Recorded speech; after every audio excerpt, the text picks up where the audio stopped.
Thank you. How's everybody doing tonight? Good. Awesome. Glad you're having a good time. Everything's so big around here. They got the mic stand up here. I went into the urinal. If I had to get an escalator to climb on top of the things I could use. So I got away feeding everybody steroid milk around here. Everything's tall around here. I got out of my truck. I thought I was going to have to get a lift. Everybody has some nice holidays. The holidays just passed. I love the holidays. My favorite time of the year. Halloween is one of my favorite because I get to dress up. I can kind of tell I'm a little bit of a clown. Had a little bit of a mix up this past year though at Halloween. I asked my friend, I said, what are you doing for Halloween? He says, well, I'm going to go abroad.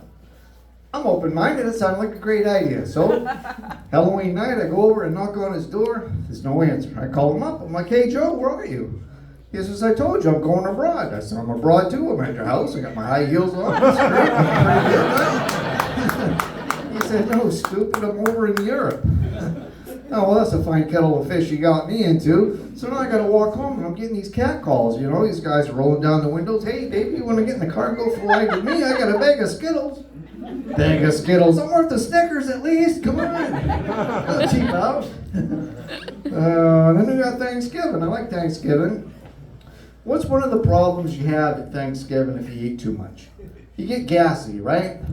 Sure. So the other thing that's around Thanksgiving is all the pumpkin spice stuff.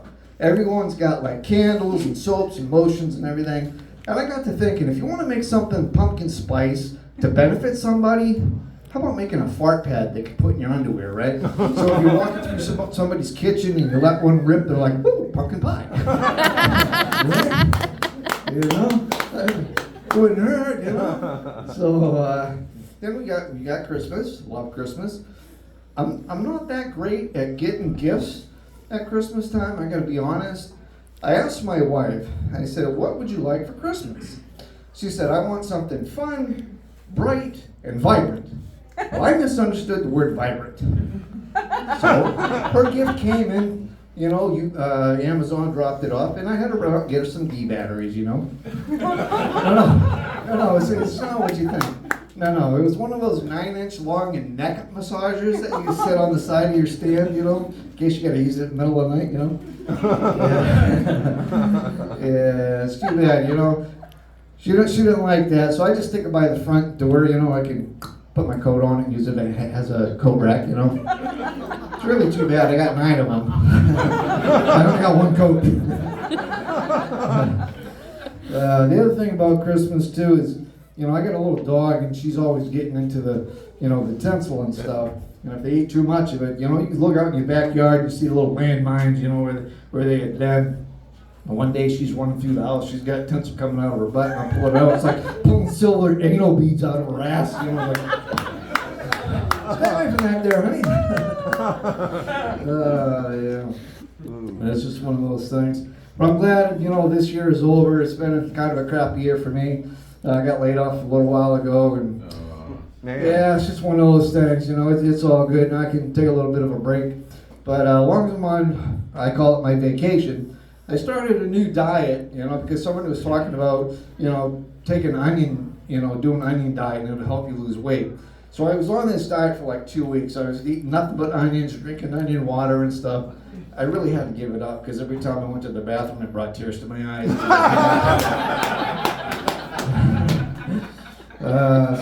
We got any stepmoms, stepdads out here? No? Awesome. Let's talk about my stepmom, because I hate this bitch. I fucking hate her. I really do. You know, I go down to Texas. I meet my dad for the first time when I was 14. You know, if you've never been out of the state of Maine and you go down south for the first time, especially like 14, I'm 56 now. Okay, so at 14 years old, growing up in Bangor, no offense to you, sir, there was no colors, Spanish, you know, any other races that I've ever seen. So I go down to Texas, and I'm tossed into this whole mix of races, right?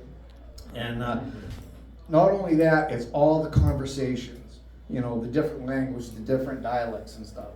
You know, my dad says, son, I want you to go over yonder and get that dill out of the box for me. Right. All right, I'm going to go do that. And I'm walking, what the hell is dill? Where's yonder? I got no idea what he's talking about, you know. And he's like, we're going to go to the tacky store. All right, what's that? Oh, it's just a regular store, right? So we go to the beer, this is a liquor store. We go to the liquor store, and he's like, I want you to go inside, because back then you could buy alcohol and cigarettes and no one really cared. So I'd go in, I said, my dad wants 6 packs of beer, and he wants a pack of cigarettes. So the lady's like, okay, do you want a packy to go with that? Sure. I had no idea what she's talking about. So she puts all the stuff in the bag. Here you go. That's it. Yep, that's it. Okay, see you later. So I go back. But my stepmom, wicked dumb. I mean dumb. Fire ants are down in Texas. The little ants, they bite you, they put little welts on you, kind of like a pimple. So she thought she was going to have the greatest idea to get rid of these, right? So what she do, she goes out and she pours a big gallon of gasoline on this fire ant hill. She sets it. It goes, her bangs, her eyebrows, her mustache. That'd be the funniest thing I ever see. So then she decides, all right, I know the sure way to get these out. I am going to just wreck their home, they'll leave, and they won't come back. Fires up a lawnmower, rides over the top of them, and she's just covered from head to toe. And she's screaming, get them off of me, get them off of me. So my dad runs out with a hose, and he's hosing her down. About 5 minutes later, she's covered with these white dots. I mean, a blind man could have read Braille on her, and it would have said, I'm stupid all over her. I mean, it's just insane. But I am glad summer's coming up, every summer, you get in some kind of mix-up and some kind of event happens, and last year was a good example. My wife and I live on a small little farm, and we have some miniature donkeys. And one of my donkeys got into a skunk's den. You know what you're supposed to use for an animal if he gets covered in skunk? Tomato juice, right, that's what everybody says. Well, in actual reality, you can use Benson guilt. And for guys, if you don't know what that is, it's a feminine wash for ladies. Well, I had to go to the Walgreens and pick up some Madison Gill. So I go up there and I get 70 bottles and I bring it up to the counter. And the lady looks at me, she's like, what in the world are you gonna do with that? And the only thing that came out of my mouth was, my ass really stinks and this is the only thing that'll take care of it.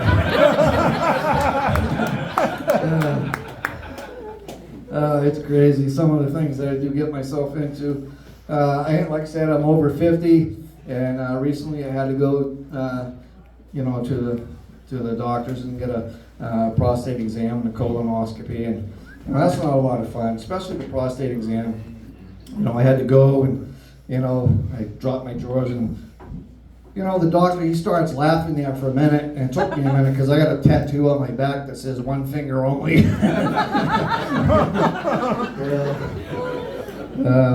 Then I had to go, for a second opinion, and they get a little costly, right? So I figured I'd go to the nursing school, that way that, save me a couple bucks and whatever.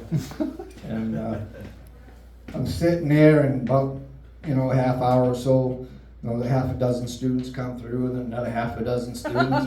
And after the third round of, a half a dozen students come by, I felt like a finger puppet. So it was like, I don't mind helping out, but only one next time, okay? A lot of people are flying this time of year. It's holiday season, everybody's flying. I used to work at an airline place in Bangor, we used to refurbish airplanes and stuff. So I got to know the ins and outs of airplanes. And I've recently found out they changed the comfort pet policy on an airplane. Where you can't take just any animal on an airplane anymore, but you used to be able to take pretty much whatever you want. There was a guy taking, an alligator, a lady took a peacock and all this stuff, But recently I found out one animal that you're allowed to take on an airplane as long as it's like a trainer, helper pony animal is a pony, a miniature pony. And I got to thinking to myself, where are you going to put this pony on an airplane? Because in the rules it says it can't sit in the seat and it can't fly. You can't put it up in the luggage rack or anything. So where are you going to put this thing? Was it going to fly up with a pilot? I can hear it now. Hello, ladies and gentlemen. This is Captain Johnson. We're flying south with my co-pilot, Mr. Ed. Please watch your step as you're going up and down the aisle. He's been through it a few times. It gets insane, This has been great for me. This is kind of a new experience for me as far as getting out of my comfort zone. So I want to thank everybody for coming out and supporting all the comics here and everything. Thank Leonard Kemble here for allowing me to come up here. And I'm going to return the mic to you if you don't mind. Thanks very much.